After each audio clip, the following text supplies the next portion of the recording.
La bondad de la viudez, por San Agustín de Hipona. Capítulo 1. Exordio justificativo de la obra. Envuelto en muchas y gravísimas ocupaciones, me pongo a escribirte algo acerca de la profesión de la santa viudez para saldar mi deuda, por la promesa que te hice y por el amor que te debo en Cristo. Estando presente, me abrumaste con tus ruegos, y no pude negarme. Pero luego no has cesado de recordarme por carta mi promesa. Cuando en este opúsculo halles algo que no se refiera a tu persona o a la de aquellas que vivís juntas en Cristo, no debes tenerlo por superfluo. Aunque el escrito va dirigido a ti, no fue escrito tan solo para ti, ya que he querido aprovechar la ocasión de ser útil también a otros por tu medio. Si hallares algo que nunca fue para vosotras necesario o ya no lo es, pero vieres que lo es para otras, guárdalo y dalo a leer, para que así tu caridad sea de utilidad. Doble división de la obra, doctrina y exhortación. En los problemas que atañen a nuestra vida y costumbres, no basta la doctrina, sino que es necesaria también la exhortación. Por la doctrina conocemos lo que debemos hacer, y yo qué te podré enseñar sino lo que leemos en el apóstol, porque la Sagrada Escritura ha fijado las normas de nuestra doctrina para que no osemos saber más de lo que conviene saber, sino que, como el mismo apóstol dice, sepamos con mesura, según el grado de fe que a cada uno le haya asignado el Señor. No voy, pues, a enseñarte otra cosa sino a exponerte las palabras del doctor apostólico y a discutirlas según me lo permita el Señor. Capítulo 2. Precisión terminológica paulina sobre estados de vida. Dijo, pues, el apóstol, doctor de los gentiles, vaso de elección, digo yo a las solteras y viudas que es un bien para ellas el permanecer así, como yo mismo. Entendamos esa frase de modo que también a las viudas les convenga el calificativo de solteras. Aunque primero fueron casadas, con ese nombre de solteras designa a las que de hecho son libres, aunque antes no lo fueran, como aparece en otro lugar, donde distingue la mujer soltera y la virgen. Al decir virgen, ¿qué quiere decir soltera sino viuda? Después comprende ambas profesiones con el solo término de solteras, diciendo, la mujer soltera se preocupa de las cosas que son del Señor, como ha de agradar a Dios. En cambio,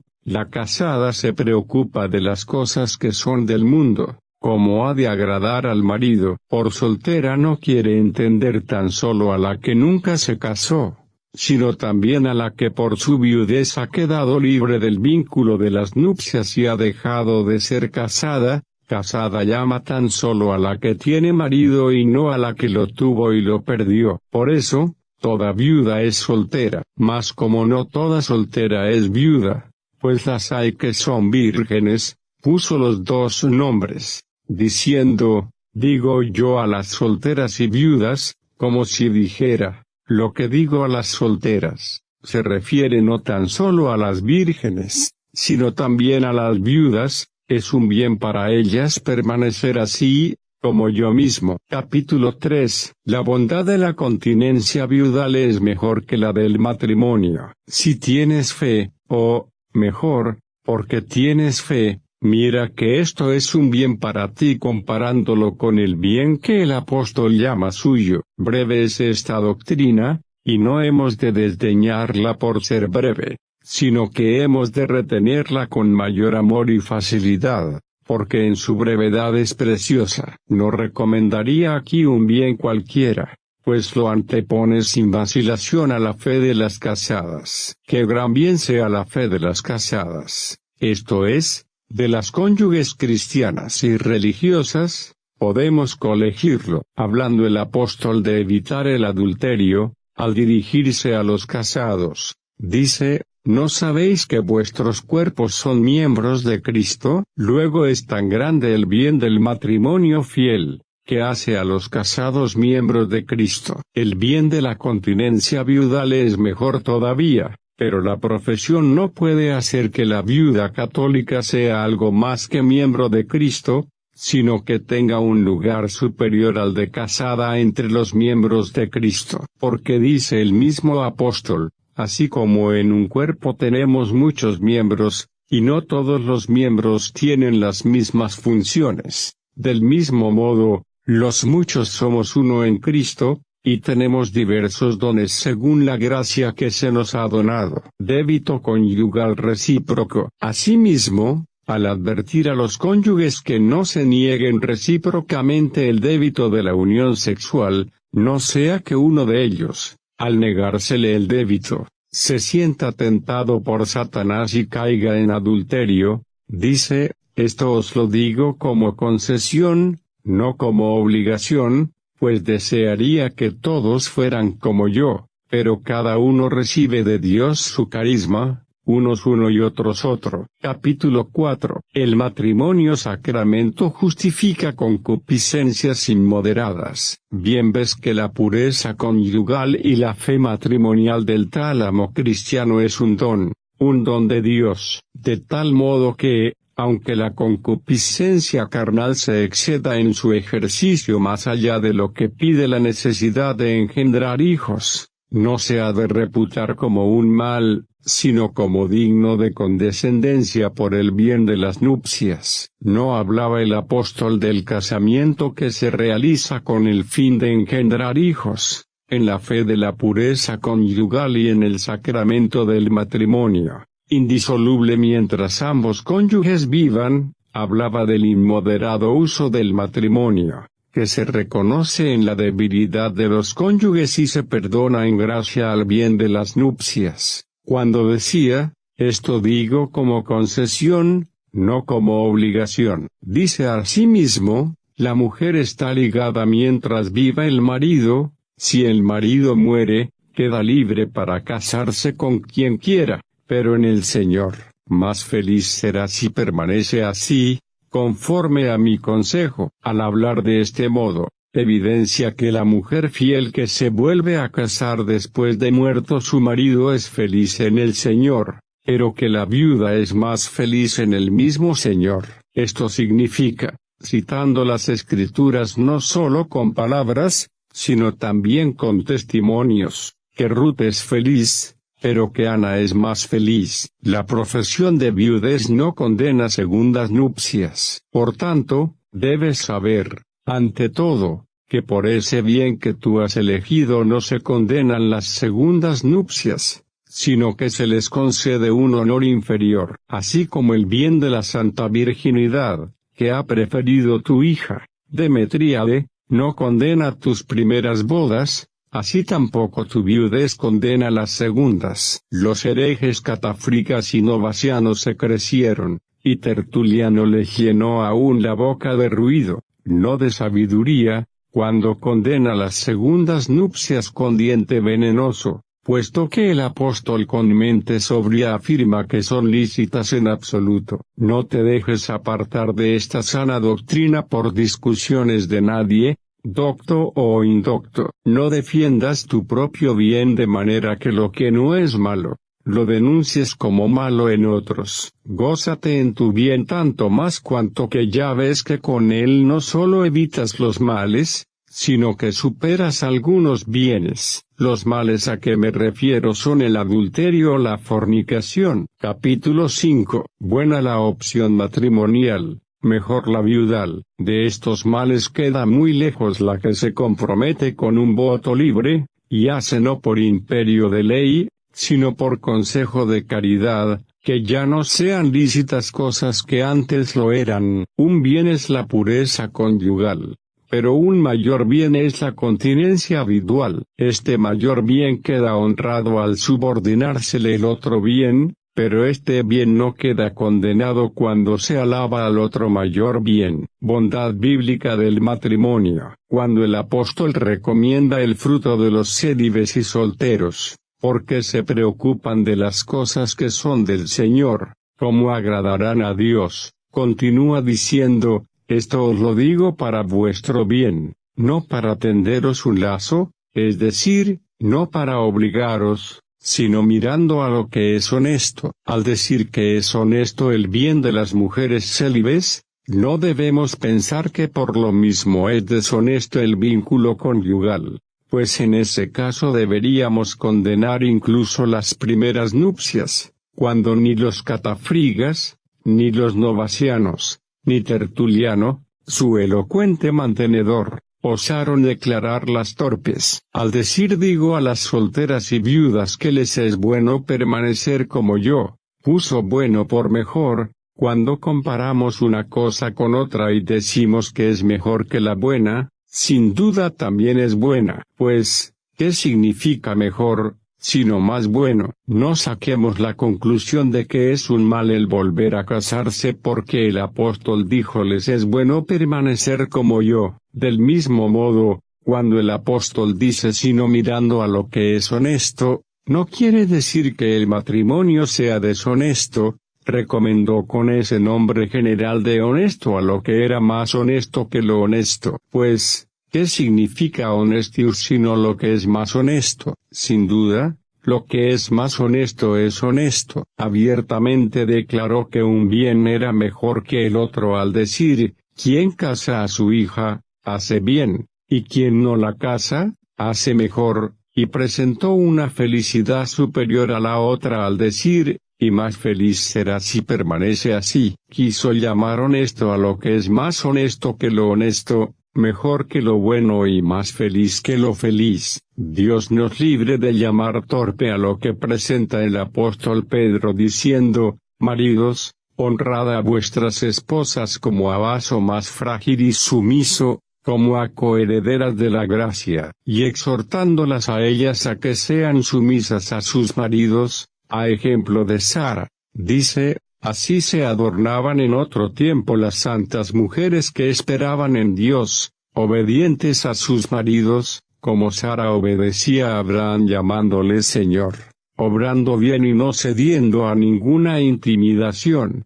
Vosotras os hacéis hijas de ella. Capítulo 6. Mayor entrega corporal y espiritual de las solteras a Dios. El apóstol Pablo dice que la soltera sea santa en cuerpo y espíritu. No ha de tomarse eso como si la casada fiel, casta y sumisa a su marido según las Escrituras, no fuese santa de cuerpo, sino tan solo de espíritu. No puede darse que sea santo el espíritu y no sea santo también el cuerpo utilizado por el espíritu santificado. Pero no parezca que me pongo a argumentar en lugar de demostrarlo por palabras divinas. El apóstol Pedro, al citar a Sara, dice tan solo las santas mujeres, y no menciona el cuerpo. Pero consideremos las palabras del mismo Pablo cuando prohíbe la fornicación, diciendo, ¿no sabéis que vuestros cuerpos son miembros de Cristo? Tomando,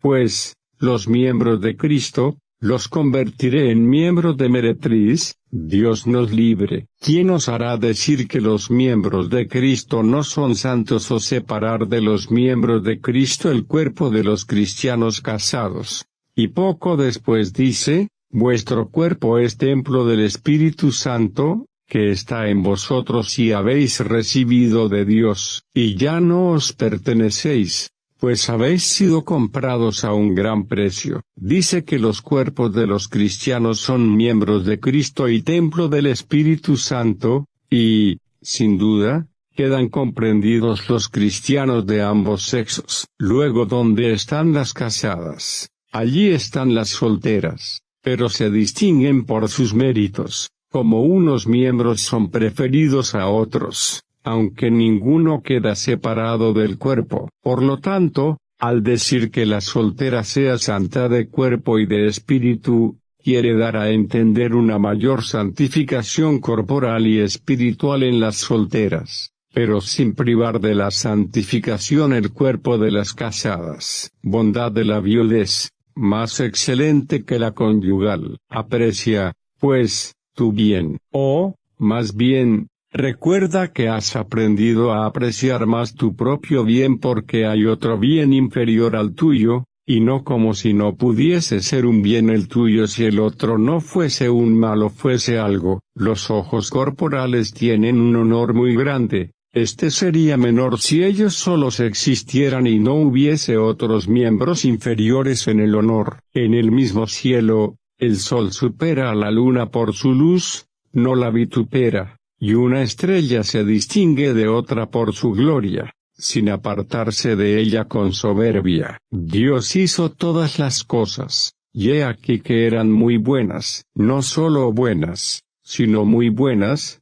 y no por otra razón, sino porque lo eran todas. De cada una de ellas había dicho y vio Dios que era buena, pero cuando las nombró a todas añadió el muy y dijo, vio Dios todas las cosas que hizo, y he aquí que eran muy buenas, porque algunas eran mejores que otras, pero juntas eran mejores que cada una por separado. La doctrina sana de Cristo te dé la salud en su cuerpo mediante su gracia. Que este espíritu tuyo que domina al cuerpo no pregone con insolencia o juzgue con ignorancia el bien espiritual y corporal que tienes, mejor que el de las casadas. En la antigua ley las santas mujeres se casaban por obediencia. Llamé a Ruth virtuosa y a Ana más virtuosa porque aquella se casó 2 veces y ésta quedó muy pronto viuda, y así vivió durante muchos años. Pero no concluyas que tú eres mejor que Ruth. Capítulo 7. Mejor viudez que bigamia, porque en los tiempos proféticos tenían dispensa las santas mujeres, se veían obligadas a casarse por obediencia y no por concupiscencia para que se propagase el pueblo de Dios y fuesen enviados por delante los profetas de Cristo. El mismo pueblo del que había de nacer la carne de Cristo no era otra cosa que profeta de Cristo en todas aquellas cosas que le acaecían en figura, ya en la persona de los que las sabían interpretar, ya en la de los que no sabían, para que se propagase el pueblo. La sentencia de la ley declaraba maldito al que no propagase el linaje de Israel. Por eso, las santas mujeres se encendían no en el apetito carnal, sino en la piedad de dar a luz. Con razón podemos creer que no hubiesen buscado la unión sexual si los hijos pudieran venir de otro modo. También a los varones se les permitía tener muchas mujeres, pero la causa no era la concupiscencia de la carne, sino la providencia de la generación, como se comprueba advirtiendo que, si a los santos varones se les permitía tener muchas mujeres,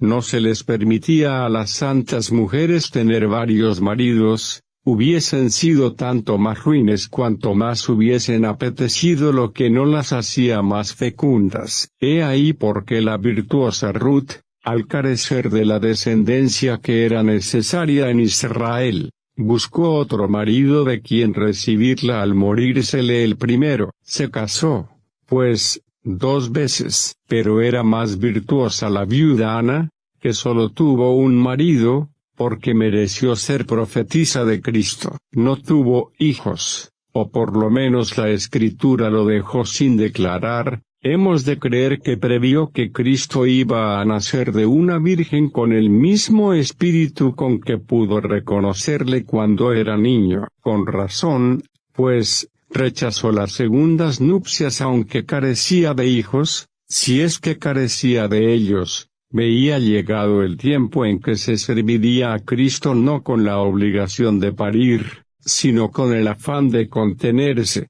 mejor con la castidad de las costumbres viudales que con la fecundidad de las entrañas conyugales. Ahora bien, si es que Ruth conoció que por su carne se propagaría el linaje del que Cristo había de tomar su cuerpo, y casándose se puso al servicio de ese conocimiento, ya no me atrevo a asegurar que la viudez de Ana fuese más virtuosa que la fecundidad de Ruth. Capítulo 8. En la nueva ley es mejor renunciar a las segundas nupcias, salvada la incontinencia. El matrimonio actual es remedio de debilidad y consuelo de compañía. Tú, que ya tienes hijos y vives en el fin del tiempo, en el que ya no es hora de desparramar piedras, sino de recogerlas, no de abrazos, sino de abstenerse de ellos. Recuerda que el apóstol clama: esto digo, hermanos, el tiempo es breve, solo queda que los que tienen mujer vivan como si no la tuvieran. Si en estas condiciones apetecieras las segundas nupcias,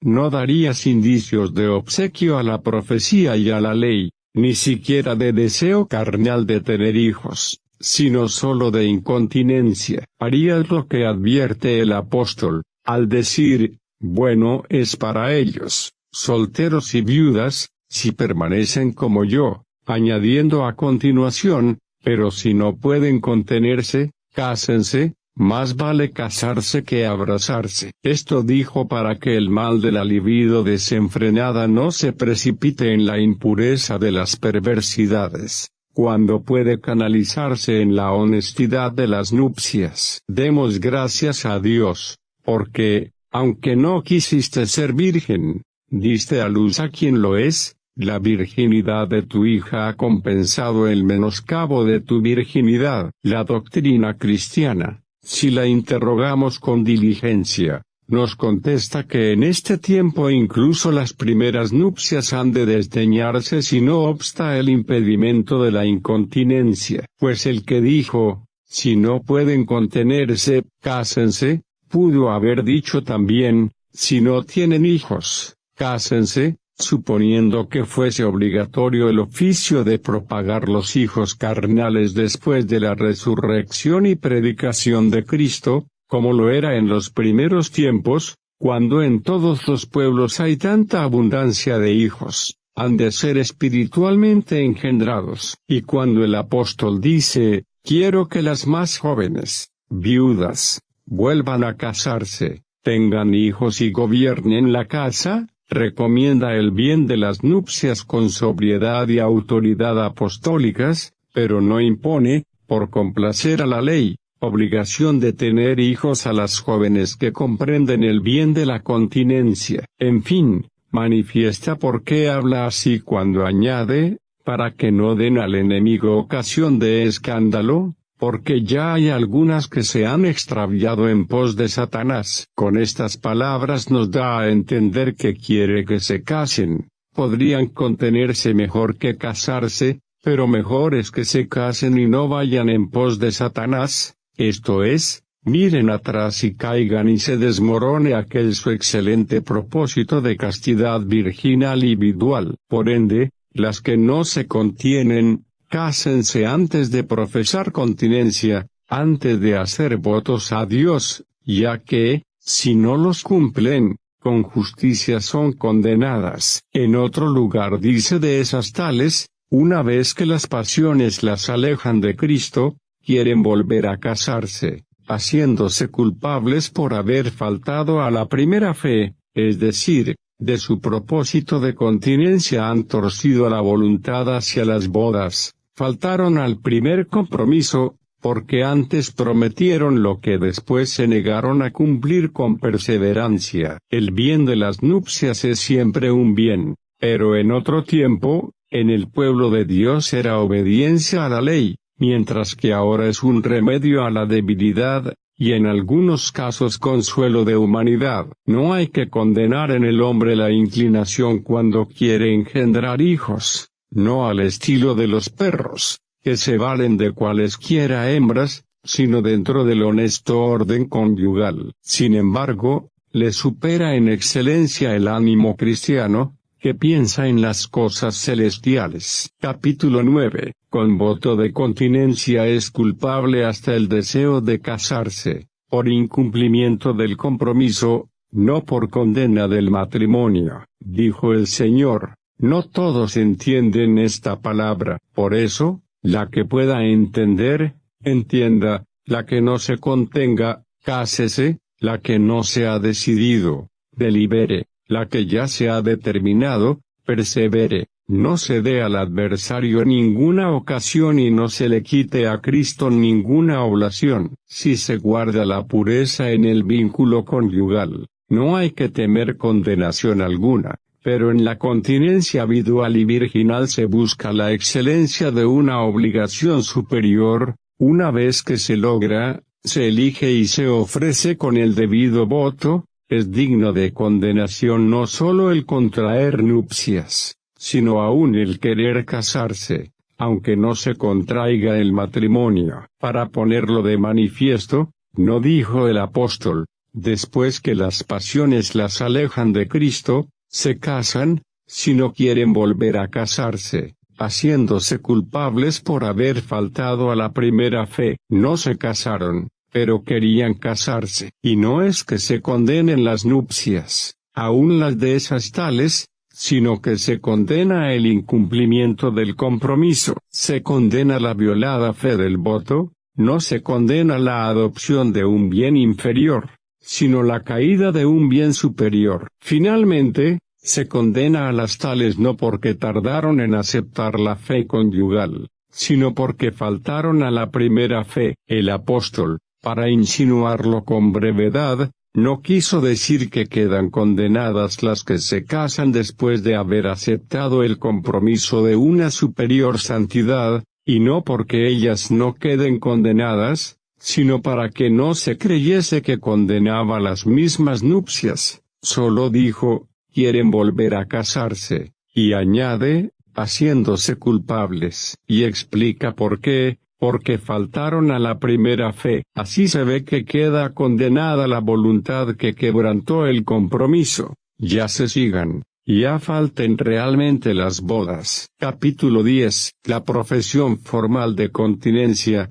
virginal o viudal, incumplida no lleva a adulterio ni a matrimonio inválido. La Iglesia total es virgen para todos los estados de vida. Por lo tanto, me parece que los que dicen que las bodas de las tales no son nupcias, sino más bien adulterio, no consideran con bastante agudeza y diligencia lo que dicen, les engaña la apariencia de la verdad. Se dice que por la cristiana santidad rehúsan ellas las bodas y prefieren la unión con Cristo, y de aquí algunos quieren argumentar diciendo, si es adúltera la que se casa con otro viviendo su marido, como el mismo Señor lo definió en el Evangelio, vivo está Cristo, ya que la muerte no le dominará. Luego es adúltera la que se casa con un hombre si había elegido la unión con Cristo. Los que eso dicen parecen agudos, pero no se fijan en el enorme absurdo que se sigue de su argumentación. La mujer que en vida de su marido y de acuerdo con él promete continencia a Cristo, no debería hacerlo según la lógica de estos, haría adúltero al mismo Cristo, aunque es nefando el pensarlo, pues se une con él viviendo su marido. Además, puesto que las primeras nupcias son más plausibles que las segundas, las santas viudas podrían pensar que Cristo es como su segundo marido, lo que es absurdo. Ya antes era Cristo su varón, no carnal, sino espiritualmente, cuando servían sumisa y fielmente a sus maridos, porque la Iglesia, de la que ellas son miembros, era cónyuge de Cristo, y esa Iglesia, por la integridad de su fe, esperanza y caridad, es toda entera virgen, no solo en las santas vírgenes, sino también en las viudas y casadas cristianas. A toda la Iglesia, de quien ellas son miembros, se refiere el apóstol al decir,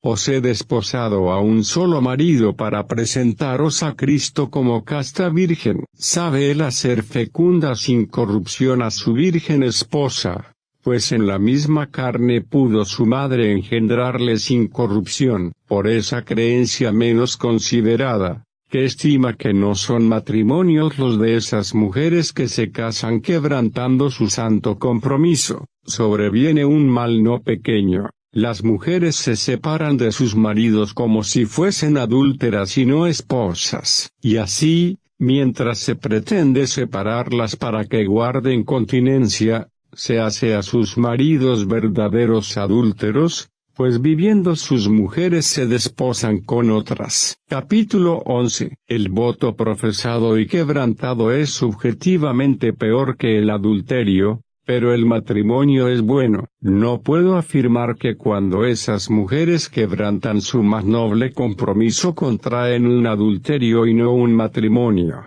Pero es indudable que tales caídas y violaciones de la más santa castidad prometida al Señor son peores que el adulterio. Es indubitable que ofende a Cristo uno de sus miembros cuando no guarda fidelidad al marido, pues, cuánto más grave será la ofensa cuando no se le guarda la fidelidad a él mismo en aquello que él no exigía antes de prometérselo, pero lo exige una vez prometido. El que no cumple lo que prometió invitado por un consejo y no obligado por un precepto, tanto más aumenta la iniquidad al quebrantar el voto cuanto menos necesidad tenía de pronunciarlo. Discuto este punto para que no estimes que las segundas nupcias son un mal, o que son un mal las nupcias solo por ser nupcias. No pretendas, pues, condenarlas, sino simplemente dejarlas. El bien de la continencia viudal brilla más cuando al profesarlo y prometerlo desdeñan las mujeres lo que les era lícito y libre, pero después de profesar ese voto han de frenar y dominar su libertad,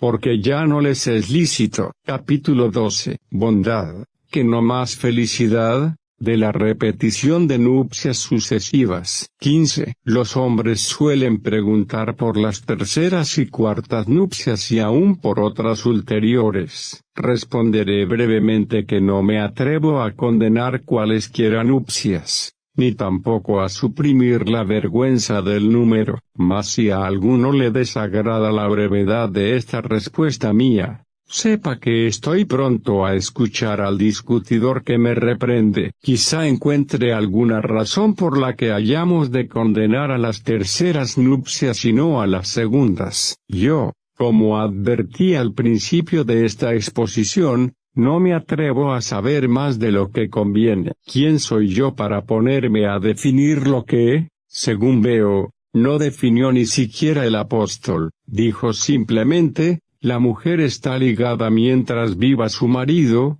pero no dijo, el primero, el segundo, el tercero o el cuarto. Simplemente, la mujer está ligada mientras viva su marido, si su marido muriere, ella queda libre, cásese con quien quiera, pero en el Señor, y será más feliz si permanece así. No sé qué pueda añadirse o quitarse a la frase por lo que toca a este punto. Además, oigo que Cristo, Maestro y Señor nuestro y de los apóstoles, respondió a los saduceos cuando le preguntaron de quién había de ser esposa una mujer que no tuvo un marido o dos, sino 7. Los increpó diciendo: erráis por no conocer las Escrituras ni el poder de Dios. En la resurrección no se casarán ni tomarán mujer, porque no empezarán a morir, sino que serán iguales a los ángeles de Dios. Aludió a la resurrección de aquellos que resucitarán para la vida,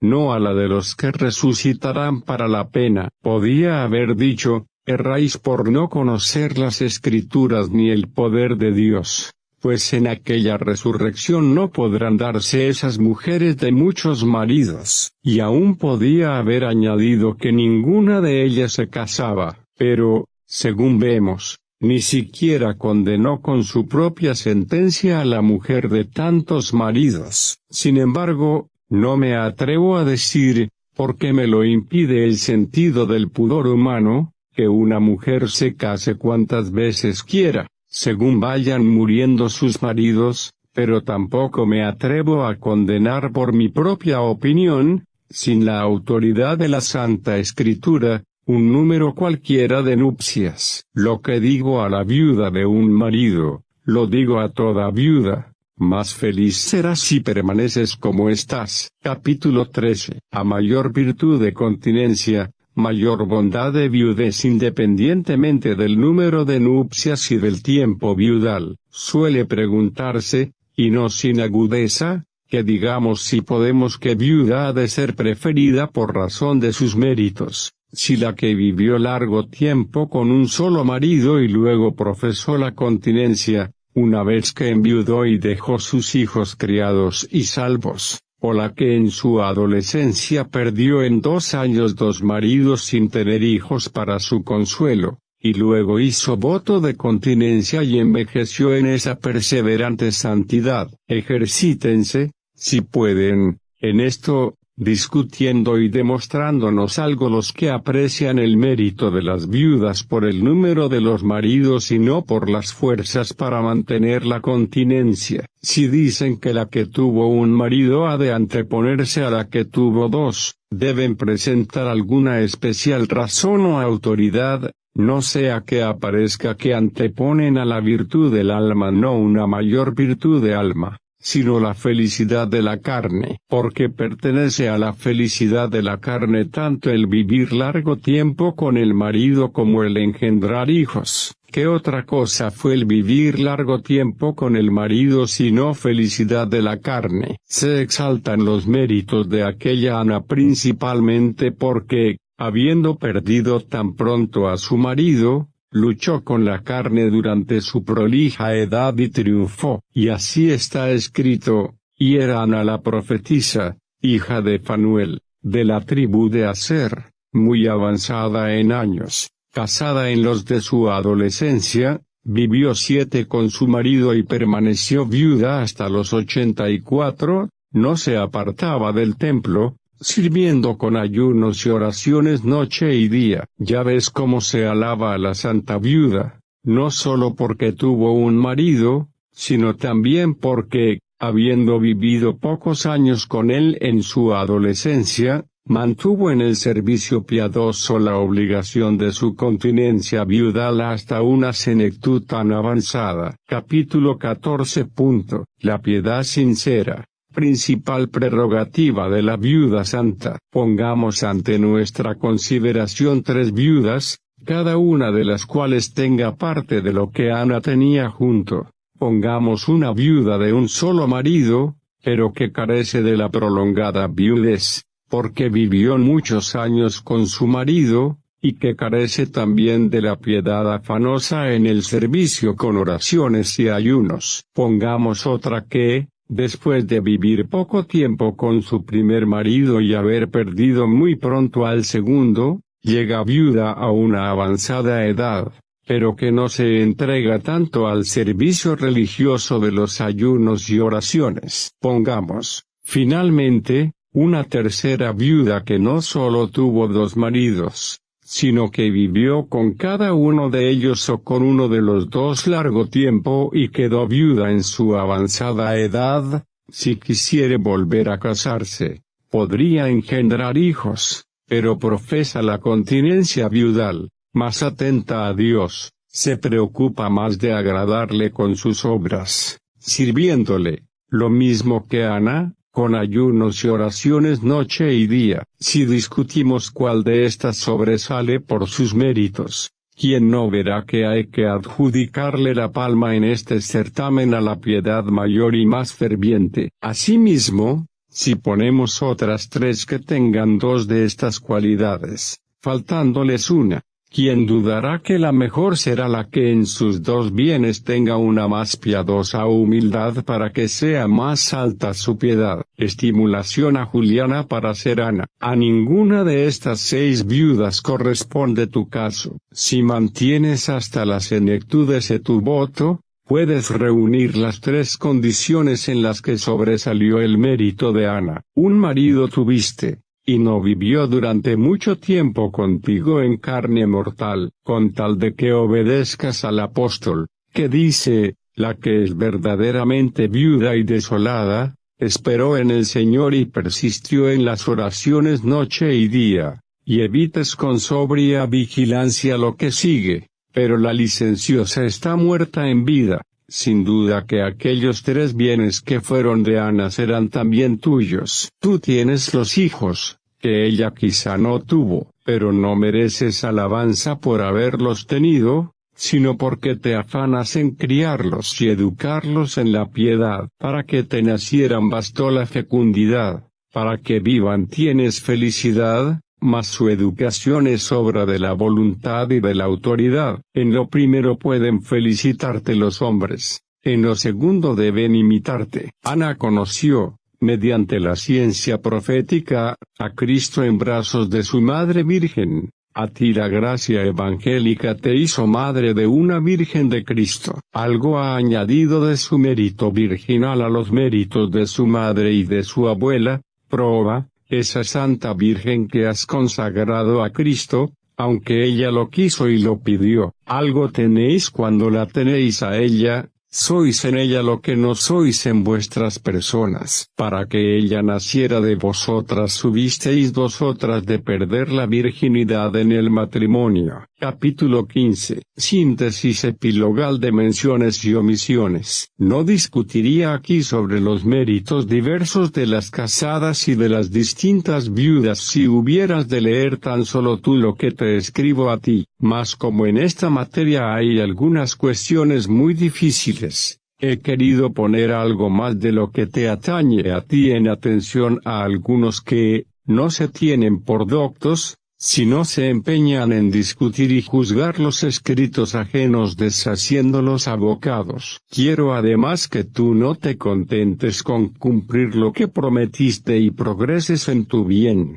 sino que sepas con mayor diligencia y firmeza que ese bien tuyo no se distingue de las bodas por ser ellas malas, sino porque se antepone a las nupcias con ser ellas buenas. No te seduzcan los que condenan a la viuda que se casa aunque ejercite una admirable y ferviente continencia, absteniéndose de muchas cosas que tú tienes. No te seduzcan hasta el punto de que los imites en sus sentimientos, aunque no puedas imitarlos en sus obras. Nadie quiere ser loco frenético aunque vea que las fuerzas de los frenéticos son superiores a las de los sanos. Es la doctrina sana principalmente la que ha de hornear y defender la bondad del compromiso. Por eso, la mujer católica, aunque se haya casado muchas veces, ha de anteponerse con justo motivo no solo a las viudas de un solo marido, sino incluso a las vírgenes de los herejes. Hay hartos problemas y hartas perplejidades en esos tres puntos: matrimonio,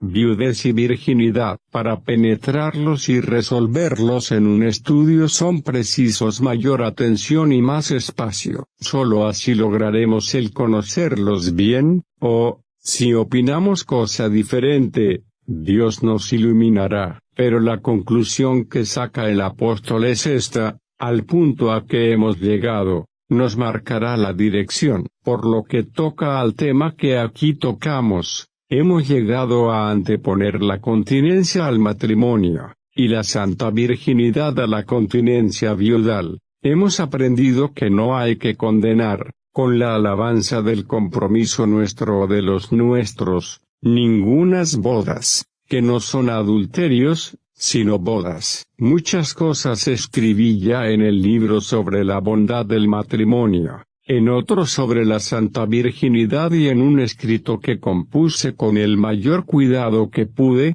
réplica a Fausto Maniqueo, quien con mordacidad reprendía el casto matrimonio de los patriarcas y profetas y había desviado de la fe sana el ánimo de algunos indoctos. Capítulo 16. Segundo exordio exhortativo sobre la continencia como gratuito don de Dios. En el exordio de este opúsculo propuse y prometí tocar dos puntos necesarios, uno referente a la doctrina y otro a la exhortación. Ya he cumplido la primera parte de la promesa según mis fuerzas. Vengamos a la exhortación, para que amemos con diligencia el bien que ya conocemos con prudencia. Y en primer lugar te amonesto, Juliana, a que atribuyas a beneficio de Dios todo el amor que sientes en ti hacia la piadosa continencia y desgracias a aquel que te ha hecho participar de su espíritu hasta el punto de que su caridad se difundiera en tu corazón, quitándote la libertad en una cosa lícita por el amor de un más alto bien. Dios te concedió que renunciaras a casarte cuando te era lícito, para que ahora no te sea lícito aunque pudieras. Ahora se ha garantizado el que ya no puedas, porque harías lo que no es lícito, pues no lo hiciste antes cuando te era lícito, y has merecido tanto siendo viuda de Cristo, que vieses a tu hija Virgen de Cristo, mientras tú oras como Ana. Ella es virgen como María. Cuanto mejor conoces que estos son dones de Dios, tanto más feliz eres con esos mismos dones. O mejor, no serías feliz si no conocieras quién te dio lo que tienes. Mira lo que sobre ese punto dijo el apóstol: no hemos recibido el espíritu del mundo, sino el Espíritu de Dios, para que conozcamos los dones que Dios nos ha concedido. Muchos poseen hartos dones de Dios, pero se jactan de ellos con impía vanidad, porque no saben de quién los recibieron. Y nadie es feliz con los dones de Dios si es ingrato con el donante. En los sagrados misterios se nos manda tener en alto el corazón, pero solo podemos realizarlo con la ayuda de aquel que nos amonesta y nos manda, y para que no nos atribuyamos la gloria de ese bien tan grande que es el tener arriba el corazón, como si lo lográsemos con nuestras fuerzas, nos ordena a continuación dar gracias a Dios nuestro Señor, y después se nos recuerda que eso es digno y justo. Bien sabes de dónde tomo esas palabras y bien sabes la sanción y santidad con que se recomiendan. Ten, pues, y conserva lo que recibiste y da gracias al dador, porque, aunque recibir y conservar sea obra tuya, solo tienes lo que recibiste. Al soberbio,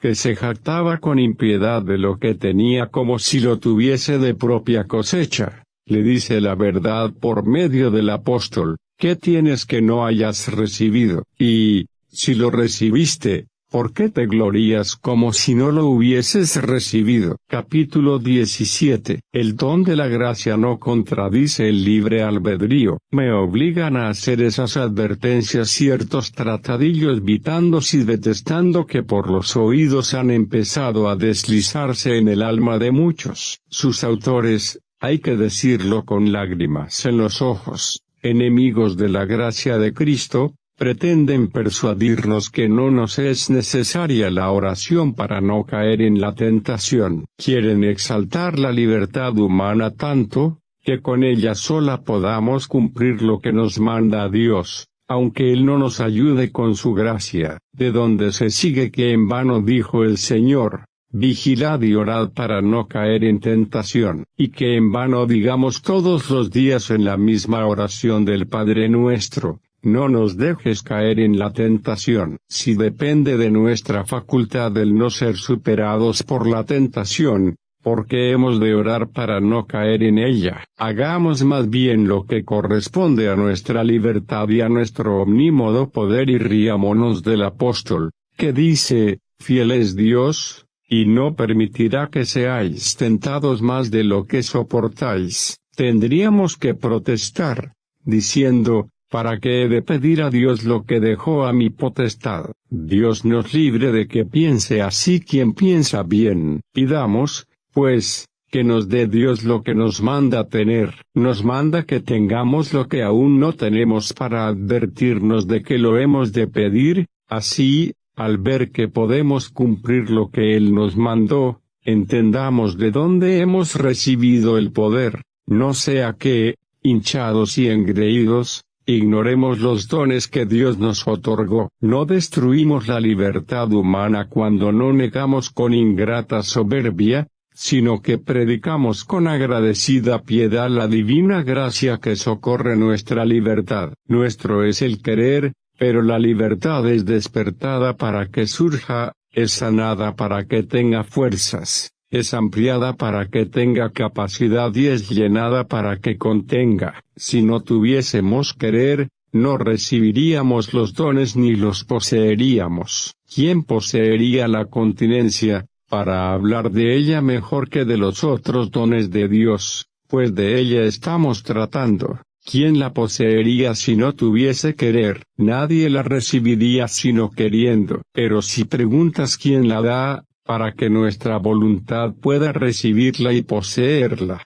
escucha a la Escritura. O, mejor, puesto que ya lo conoces, recuerda lo que has leído, que nadie puede ser de otro modo continente si Dios no se lo otorgaba, y que eso mismo era ya sabiduría, el saber el origen de esta dádiva. He aquí dos grandes dones, la sabiduría y la continencia. Por la sabiduría nos formamos en el conocimiento de Dios, y por la continencia no nos conformamos con este mundo, y Dios nos manda que seamos sabios y continentes, pues sin esos dones no podemos ser justos ni perfectos. Pero oremos para que el que nos amonesta con su mandato y vocación lo que debemos querer, nos dé con su ayuda e inspiración lo que nos manda. Oremos para que nos conserve lo que ya nos dio y oremos para que supla lo que aún no nos ha dado. Oremos y demos gracias por lo que ya recibimos y confiemos en que hemos de recibir lo que aún no hemos recibido,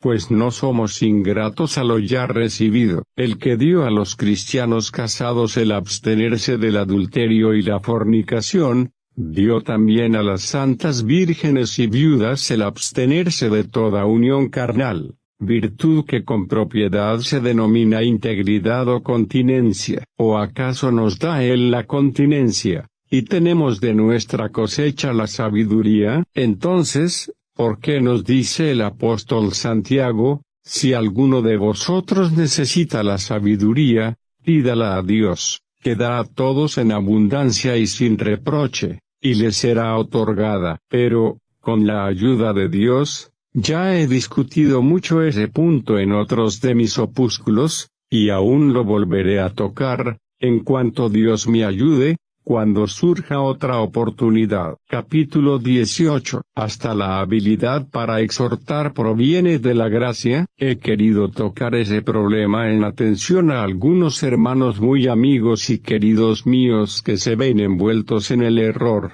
sin malicia sin duda, pero envueltos. Cuando exhortan a alguien a la justicia y a la piedad estiman que su exhortación carecerá de eficacia si no ponen en el poder del hombre todo eso que negocian con el hombre para que el hombre lo ejecute, con la ayuda del don de Dios, sino tan solo ejercitando la libre voluntad, como si la voluntad pudiera ser libre para ejecutar la obra buena si no fuese liberada por el don de Dios. No miran que es un don de Dios esa misma facultad que poseen de exhortar para que las voluntades de los hombres se exciten a abrazar la buena vida cuando son indolentes, se inflamen cuando son frías, se corrijan cuando son malas, se conviertan cuando están desviadas y se sosieguen cuando son rebeldes. Solo así pueden persuadir lo que persuaden. Si no ejercen esa influencia las voluntades de los hombres,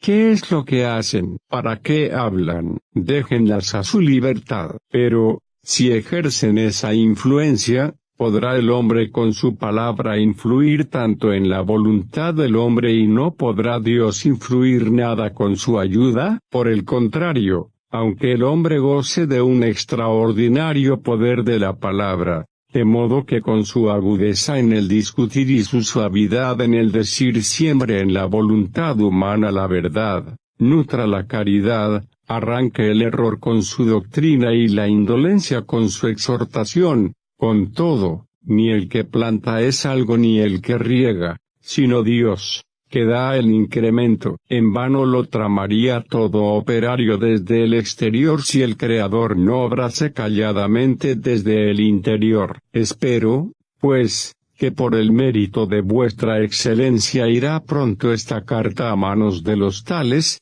pues en atención ellos estimé que debía decir algunas cosas. En fin, quiero que tú y cualesquiera otras viudas que esto leyeren u oyeren leer sepáis que, para amar y poseer mejor el don de la continencia, más os aprovechará vuestra oración que mi exhortación, porque, si en algo os ayuda el que yo os dirija estas palabras, todo hay que atribuirlo a la gracia de aquel en cuyas manos estamos nosotros y nuestras palabras, como está escrito. Capítulo 19. Exhortación a la bondad de la viudez de Juliana con entrega interior a Cristo Redentor. Si aún no hubieses pronunciado el voto de continencia viudal, te exhortaría a pronunciarlo, como ya prometiste, te exhorto a la perseverancia. Pero tengo que decirte algunas cosas para que amen y abracen la continencia algunas que pensaban casarse. Inclinemos,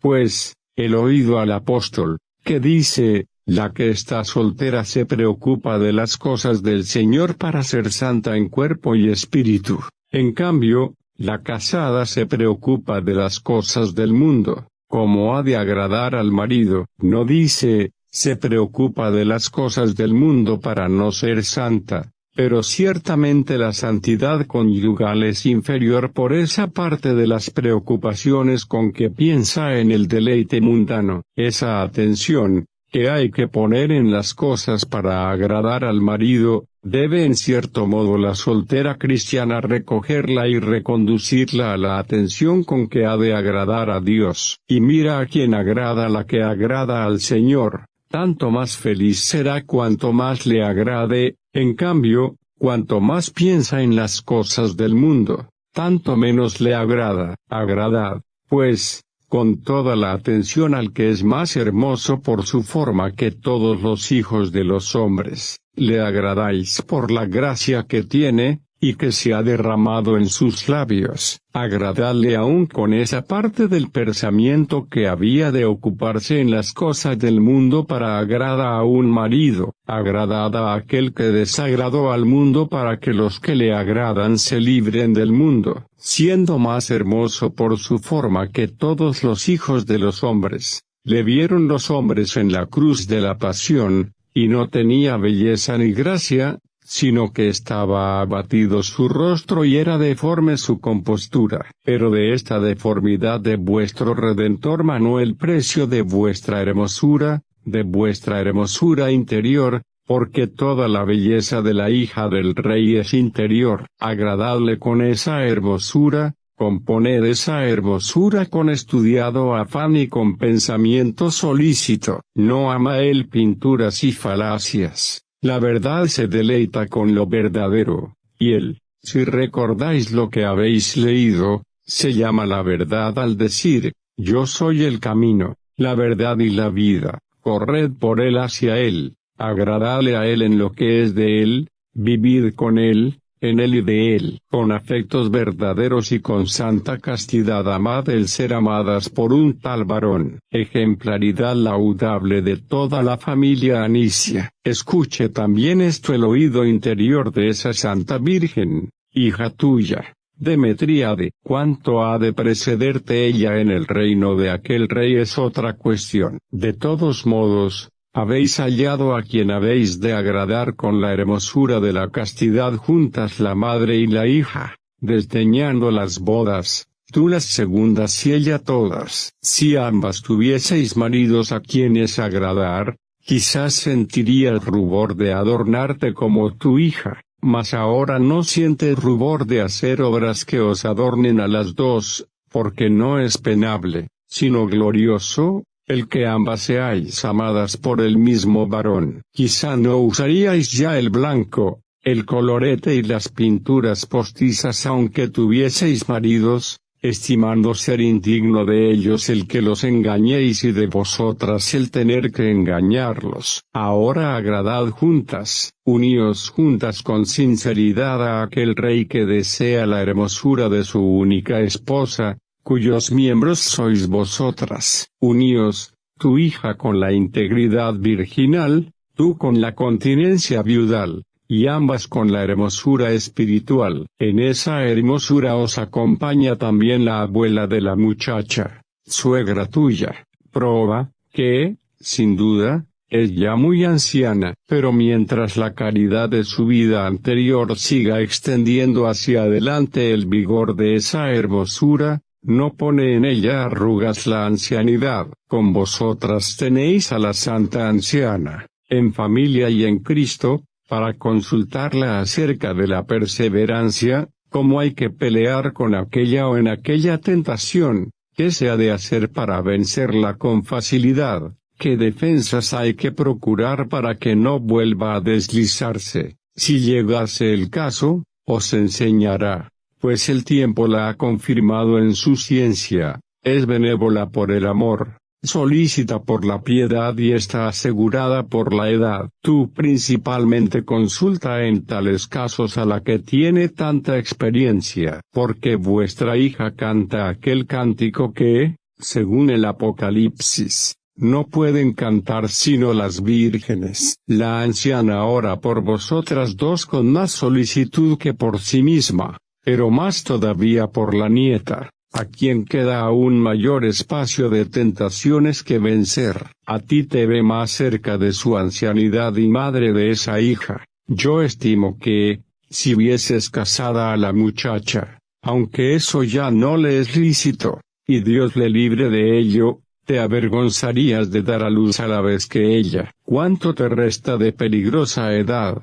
Pues aún no te llaman abuela, en que puedas ser fecunda al mismo tiempo que tu hija en frutos de buenas obras y pensamiento. Con razón, pues, se preocupa más la abuela por la nieta, como te preocupas tú, que eres su madre, más por ella que por ti. Es más excelente lo que ella ha profesado y le queda todo por cumplir, pues acaba de comenzar. Escuche el Señor las preces de la abuela para que seáis obsequiosas con sus méritos, ya que parió la carne de tu marido en su juventud y el corazón de tu hija en su senectud. Juntas y concordes, agradad con vuestras costumbres e instad con vuestras oraciones al varón de la única esposa, en cuyo cuerpo vivís con un solo espíritu. Capítulo 20. Concupiscencias mundanas desdeñables por caducas. El día pasado no retorna, tras el ayer viene el hoy, y tras el hoy vendrá el mañana, y pasan todos los tiempos y todo lo temporal para que venga la promesa permanente, y el que perseverare hasta el fin, ese será salvo. Si el mundo ya perece, la casada, para quien da a luz, si piensa parir con el corazón y no con la carne, ¿para qué se casa? Y si ha de durar el mundo, ¿por qué no se ama más bien al Creador del mundo? Si ya se desvanecen los atractivos seculares, el alma cristiana nada tiene que conquistar con su codicia, y si no se desvanecen, ahí tiene lo que ha de desdeñar con su santidad. En el primer caso, la liviandad ha perdido la esperanza, en el segundo, aumenta la gloria de la caridad. ¿Cuántos son esos años en los que parece resplandecer la flor de la edad carnal? Algunas mujeres, que soñaban o codiciaban con ardor las nupcias, son desdeñadas y postergadas y envejecen de pronto, de manera que ya sienten más pudor que ganas de casarse. Algunas casadas, tras una reciente unión, vieron a sus maridos partir a regiones distantes, y envejecieron esperando su vuelta. Quedaron muy pronto como viudas, y ni siquiera lograron en su ancianidad contemplar la vuelta de sus maridos. Pues sí, a pesar de la concupiscencia carnal, se pudo evitar el adulterio o el estupro cuando las esposas eran desdeñadas o postergadas o cuando los maridos peregrinaban. ¿Por qué no se podrá evitar un sacrilegio? Si la concupiscencia pudo ser reprimida cuando se inflamaba con la tardanza, ¿por qué no será sofocada cuando se enfría con la amputación? Sin duda, soportan una más ardiente concupiscencia los que no han perdido la esperanza de satisfacerla. En cambio, las que han hecho a Dios voto de castidad suprimen la misma esperanza, que suele fomentar el amor. Por eso se domina con mayor facilidad una concupiscencia que ya no se enciende con ninguna esperanza, sin olvidar que, cuando no oramos para vencer la concupiscencia, se desea con mayor ardor lo ilícito. Capítulo 21. Suplan las delicias espirituales a las carnales. Ocupen, pues, en la santa castidad las delicias espirituales en lugar de las delicias carnales, la lectura, la oración, los salmos, los buenos pensamientos, la asiduidad en las buenas obras, la esperanza del siglo futuro y el corazón puesto allá arriba, y se den, por todos estos bienes, las acciones de gracias al Padre de las luces, de quien, sin duda alguna, viene todo regalo óptimo y todo don perfecto. Porque, si en lugar de las delicias que las casadas tienen con sus maridos lo ocupan otras delicias carnales que sirvan de consuelo, ¿para qué he de decir yo los males que se siguen? Cuando el apóstol dice brevemente que la viuda que vive licenciosamente está muerta, muy lejos de vosotras el sustituir con la codicia de las riquezas la codicia de las nupcias, sustituyendo en vuestro corazón al amor del marido el amor del dinero, porque, viendo la sociedad humana, con frecuencia experimentamos que en algunos, al disminuir la lascivia, crece la avaricia. También sucede eso en los sentidos corporales, tienen mejor oído los ciegos, y por el tacto disciernen muchas cosas con mayor vivacidad que los que tienen vista, por donde se entiende que la atención de sentir, que se dirigía hacia una puerta, esto es, hacia los ojos, y la encuentra cerrada, se ejercita en los otros con más pronta agudeza de discernimiento, como si se empeñase en compensar por un lado lo que falta por otro. Del mismo modo, la codicia carnal, cohibida en el deleite sexual, se vierte con mayor ímpetu en el apetito de dinero, como se la rechaza allá, se vuelve acá con más ardiente ímpetu. Enfríese en vosotras el amor a las riquezas juntamente con el amor a las bodas y dirigid el uso piadoso de vuestras posesiones hacia las delicias espirituales, para que vuestra liberalidad se ejerza con mayor fervor en ayudar a los pobres que en enriquecer a los avaros. Porque el tesoro celeste no recibe los dones de los codiciosos, sino las limosnas de los pobres, que en inconmensurable medida ayudan a las oraciones de las viudas, si los ayunos y vigilias, en cuanto no dañen a la salud, se conciertan con la oración y salmodia, con la lectura y la meditación en la ley del Señor. Esas mismas obras que parecen laboriosas se convierten en espirituales delicias, porque de ninguna manera es fatigoso el trabajo de los que aman, sino que deleita, como acontece a los que cazan, ponen redes, pescan, vendimian, negocian o se deleitan en cualesquiera juegos. Importa, pues, mucho lo que se ha de amar, porque en lo que se ama, o no se trabaja o se ama del trabajo. Mira cuán vergonzoso y doloroso ha de ser el que se ame el trabajo de cazar una fiera, el de llenar una copa o un fardel, el de lanzar una pelota, y no se ame el trabajo de conquistar a Dios. Capítulo 22. Hay que procurar tener buena reputación. En todas esas espirituales delicias de que disfrutan las solteras debe también ser cauto su trato. No sea que sin tener mala vida por lascivia tengan mala fama por abandono. No hay que escuchar a aquellos, varones o mujeres, que son reprendidos en algún punto por su incuria, por la que hacen concebir alguna sospecha, y contestan que su conciencia les basta delante de Dios, desdeñando la opinión de los hombres no sólo con temeridad, sino también con crueldad, dan muerte al alma de los otros, ya porque éstos blasfeman contra el camino del Señor cuando, según sus sospechas, les parece torpe la vida de los santos que es casta, ya porque otros los imitan excusándose, no con lo que ven, pero sí con lo que sospechan. Por lo tanto, el que guarda su vida de las acusaciones de torpeza y de maldad, obra bien para sí, y quien además guarda su reputación, es también misericordioso para los otros. Nosotros tenemos necesidad de nuestra vida, pero los demás la tienen de nuestra fama, y en verdad que, al proveer con misericordia a la salud de los otros, trabajamos por nuestra utilidad también. Por eso no dijo en vano el apóstol, procuramos hacer el bien no solo delante de Dios, sino también delante de los hombres. Dice asimismo, agradad a todos en todo, como procuro yo agradar a todos en todo, no buscando mi conveniencia, sino la de todos, para que se salven. Y en otra exhortación insiste, Por lo demás, hermanos, atended a cuanto haya de verdadero, de honorable, de justo, de puro, de amable, de virtuoso, de digno de alabanza. A eso estad atentos, y practicad lo que habéis aprendido y recibido y habéis oído y visto en mí. Ya ves cómo, entre otras muchas cosas que cita en su exhortación,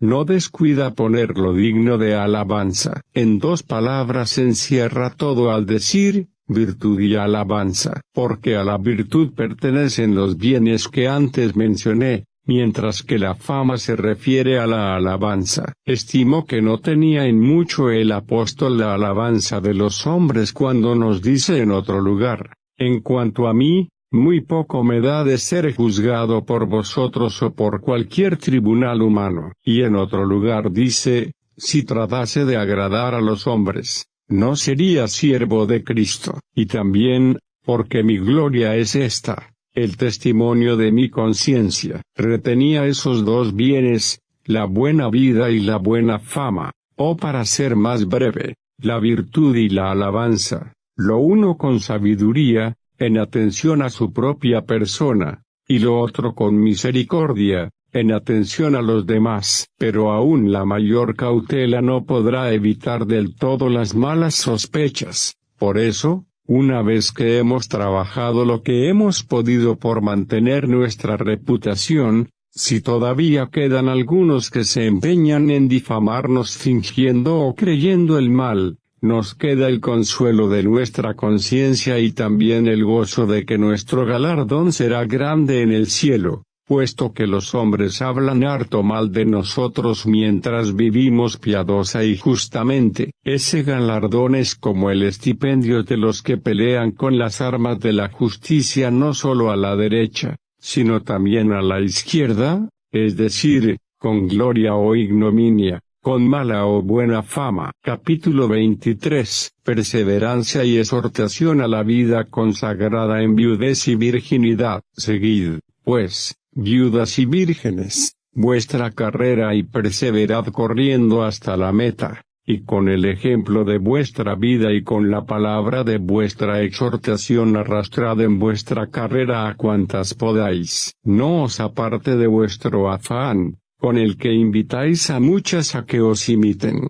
Esa queja de los frívolos que dicen, ¿cómo subsistiría el género humano si todos fuesen continentes? Como si este siglo no se retardase para que se cubra el número de los santos predestinados. Una vez cubierto, no se diferirá el término del siglo. Tampoco os sentí ese afán de persuadir a otras a abrazar vuestro bien aunque se os diga, siendo buenas las nupcias. ¿Cómo serán buenas en el cuerpo de Cristo todas las cosas, las mayores y las menores, si todos se dejan arrastrar por la alabanza y el amor de la continencia? En primer lugar, porque, aunque os esforcéis para que todas sean continentes, siempre lo serán muy pocas. En efecto, no todos comprenden esta palabra, sino que, como está escrito, el que pueda entender, entienda. Entenderán las que puedan,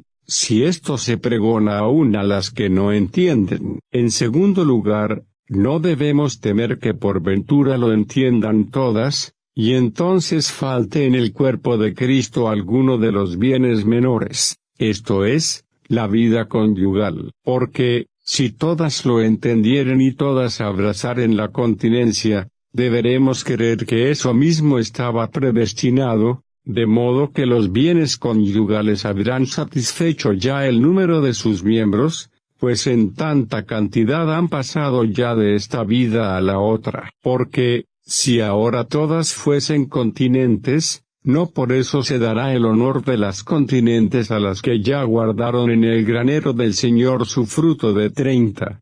Si por ese número hemos de entender el bien conyugal, esos diferentes bienes tendrán allí su propio lugar, aunque en adelante ninguna mujer quiera casarse o ningún varón quiera tomar mujer. No temáis, pues, insistir con todas vuestras fuerzas para que las otras sean lo que sois vosotras, y orad con vigilancia y fervor para que, con ayuda de la diestra del excelso y con la abundancia de la misericordiosa gracia del Señor, perseveréis en lo que sois y progreséis hacia lo que seréis. Recomendaciones finales al trío comunitario de Iglesia Doméstica. En fin, os ruego, por aquel de quien recibisteis ese don y esperáis el premio de tal don, que os acordéis de inscribirme a mí en vuestras oraciones con toda vuestra Iglesia Doméstica. Oportunamente hube de escribir a vuestra madre, ya anciana, una epístola acerca de la oración. A ella toca en primer lugar el luchar por vosotras en la oración, pues tiene ya menos preocupación por sí misma que por vosotras. En cambio, este opúsculo sobre la continencia viudal debí escribirlo para ti, Juliana, más bien que para ella, pues tú tienes todavía que superar lo que la anciana ya superó. En fin, si esa vuestra hija y Santa Virgen, Demetríade, desea alguno de mis trabajos acerca de su profesión, ahí tiene para leer un libro mío grande sobre la Santa Virginidad. Te había aconsejado que lo leyeras también tú, porque contiene muchas cosas necesarias a ambos géneros de castidad, virginal y viudal. Aquí he tocado levemente algunos puntos y otros los pasé por alto porque allí disputé largamente sobre ellos. Que perseveres en la gracia de Cristo.